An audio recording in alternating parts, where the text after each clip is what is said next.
Hey guys, Brian from Boas here. Moran is an incomplete dominant form of pastel, and it's one of my favorite morphs in boa constrictors. There's a lot of misunderstanding of the Moran gene, so today I want to give you guys a little bit of history of this gene, as well as update you on my Moran projects and how they're doing. And I thought I would start with this one. This is a super Moran jungle boa that was born here back in the spring. This guy is now about 7 months old, and just an amazing looking boa. The super form, which has 2 copies of the Moran gene, is just this amazing looking red animal. Check out that guy. Another characteristic are these really dark eyes, almost like little black eyes, really cool looking eyes. But just check out the color, check out the crispness of the pattern. Just an amazing looking boa. And I would say the Super Moran is like a pinnacle morph. It's up there with like the leucocystic Princess Diamond boa or the Scoria boa, for example. You really can't improve on this by adding in anything else. It's just such a cool looking animal.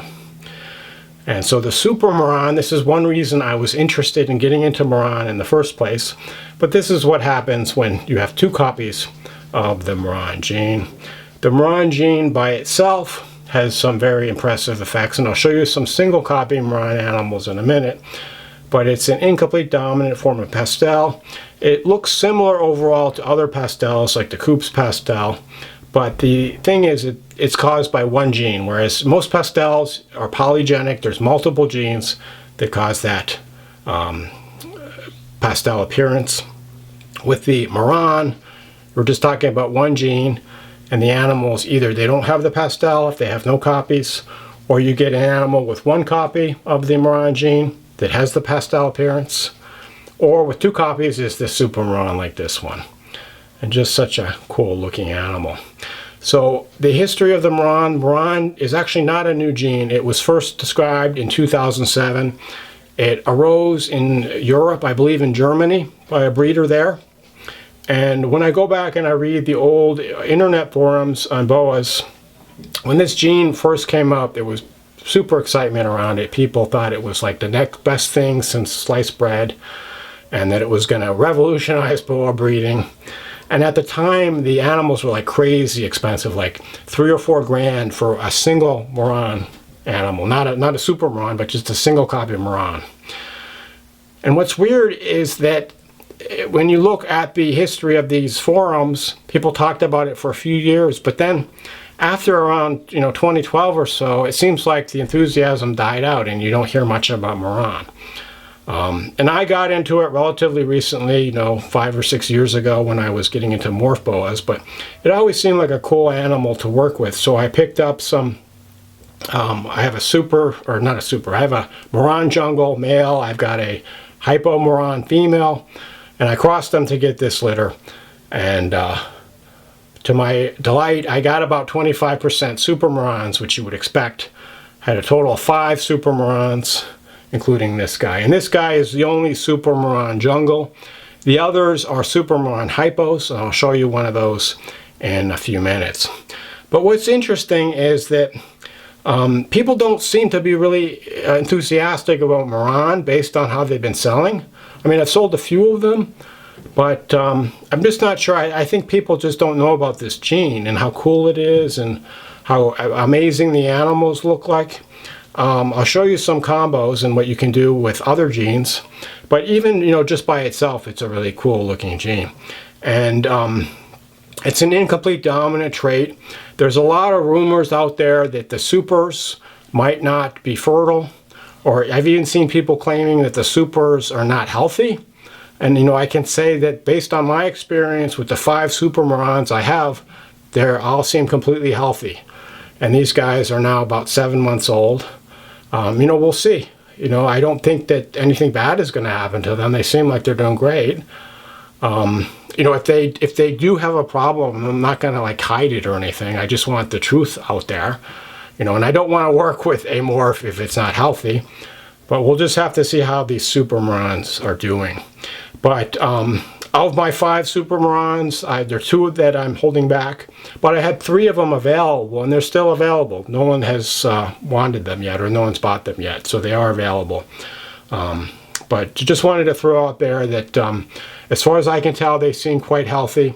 I don't know if they're fertile or if they're going to breed. I don't see a reason why not.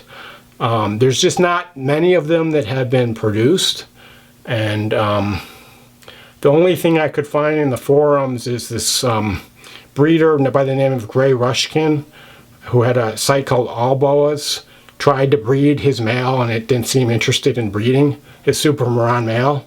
But I don't think you can conclude that these Super Morans are infertile based on the experience of one breeder with one animal. You know, but I aim to pair mine up when they reach maturity in a few years, and we'll just see if I'm able to, you know, produce babies from the Super Morans. A lot of people think that any super form of an incomplete dominant is unhealthy or infertile, and it's known, for example, like the Super Motley is not healthy. But you see all this people talking about super jungle like it's lethal and it's not healthy. That's actually not true, and there have been recently people who have been breeding super jungles. It's said that these animals are a little more fragile than the regular non-jungle or the single copy jungles, but they are able to live and they don't have any long-term health issues. So I would say that it's not as clear that this isn't a healthy animal to work with, the super jungle.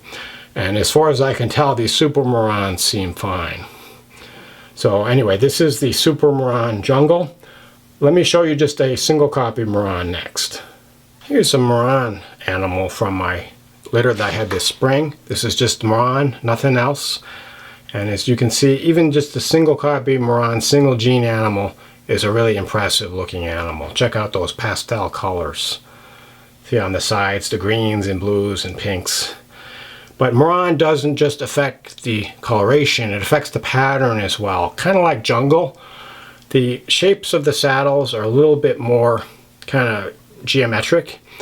It really cleans up the pattern, less speckling, more clean background colors, and then just this really cool kind of geometric look to the saddles. The white dashes in the saddles are somewhat enlarged compared to the wild type normal boa, and then it really cleans up the tail. Check out the tail of this boa. Really nice red tail, lots of nice white colors in between the red bands. And so that's what the Moran does just as a single gene. And so what I also love about Moran is it's not too out there. It looks not that much different from a normal boa, but just enhanced. Okay, enhanced color, enhanced pattern. Really beautiful looking animal.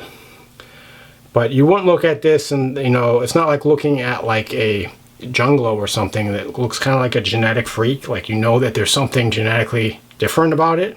This animal just looks like a really nice, colorful Colombian red-tailed boa. Not a true red-tail, but a Colombian red-tail that you might see in a pet shop, but just much nicer. And so that's what I like about Moran. Just a single gene looks so nice by itself, but there's so much you can do with it. And let me show you a few of the Moran combos that I've produced. The first obvious gene to combine Moran with is jungle, and they both have similar effects. And this is a Moran jungle that was produced here in 2022 from my first Moran litter. This is actually the same father as the 2 babies I just showed you, but a different mother. And so you can see just the amazing pastel coloration of this animal, the shapes of the saddles, and here we have both the jungle and the Moran gene affecting the saddle shape and the contrast and the color saturation. Just a really cool look. I just love the shapes of these saddles. And so this is a female, and you can see she has quite a bit of that pastel color.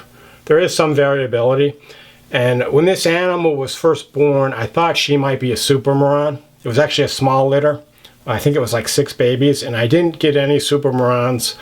I thought she might be because of her color, and but then I saw she just has the regular boa eyes. She doesn't have the black eyes, which are diagnostic of the Super Moran.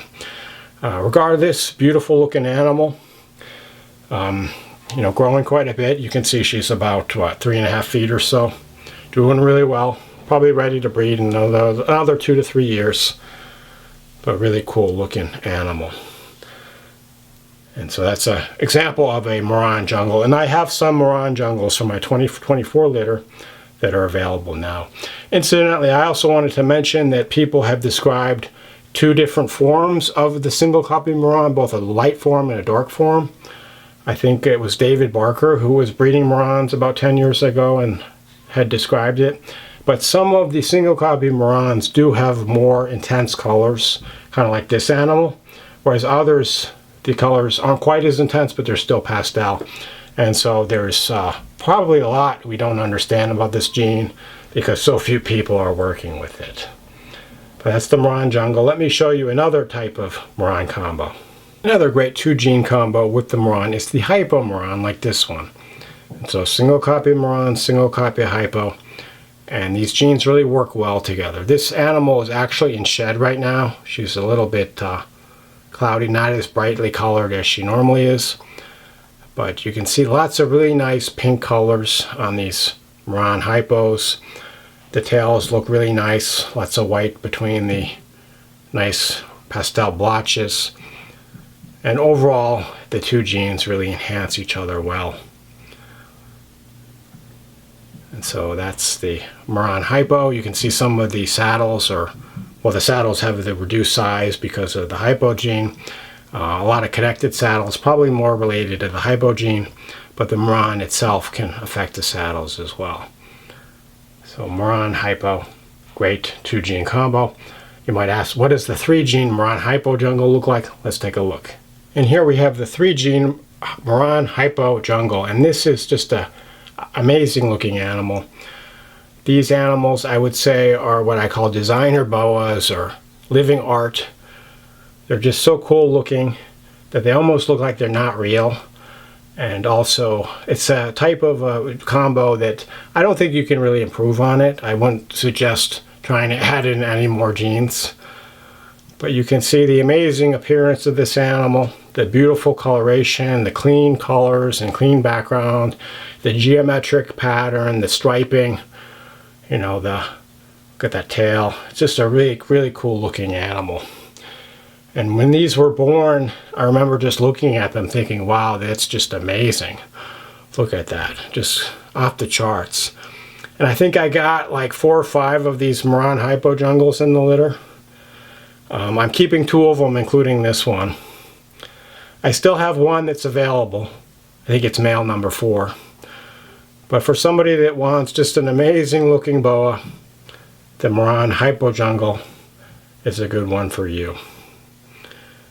And yeah, just such a cool looking animal. Can't really do justice with words. Just take a look at that. Look at the face of the boa and the blotches on the side of its cheeks. Such a cool looking animal. The Moran hypo jungle. And our last contestant for today's video is this one. This is a Super Moran hypo. Just an amazing animal. Look at the red color of this boa. Look at the pattern. Look at how those tail saddles stand out. And so this, you can tell, is similar to the Super Moran jungle that I started the video with. But overall, the colors are a little bit lighter and the pattern is a little bit different.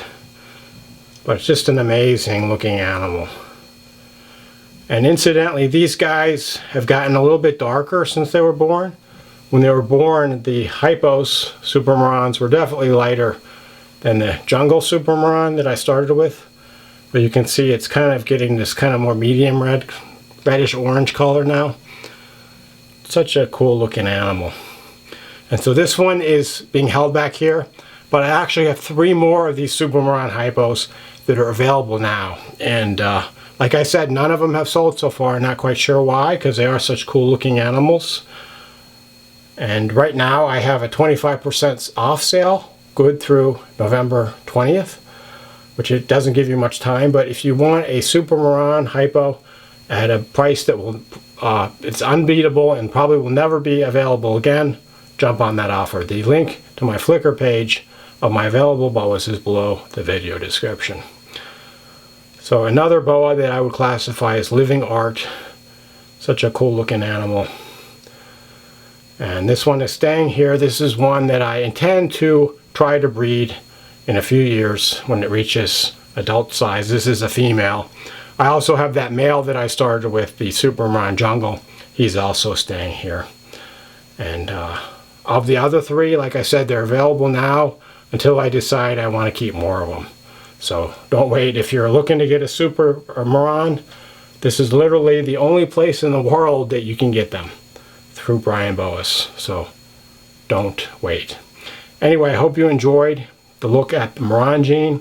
I hope maybe this stimulated some interest in this gene. I think it's a highly underrated gene. It's got a huge amount of potential when you combine it with other genes. Today I've just shown you the Morans combined with the jungle and the hypo, but lots of other things you could do with other genes. Great looking animal.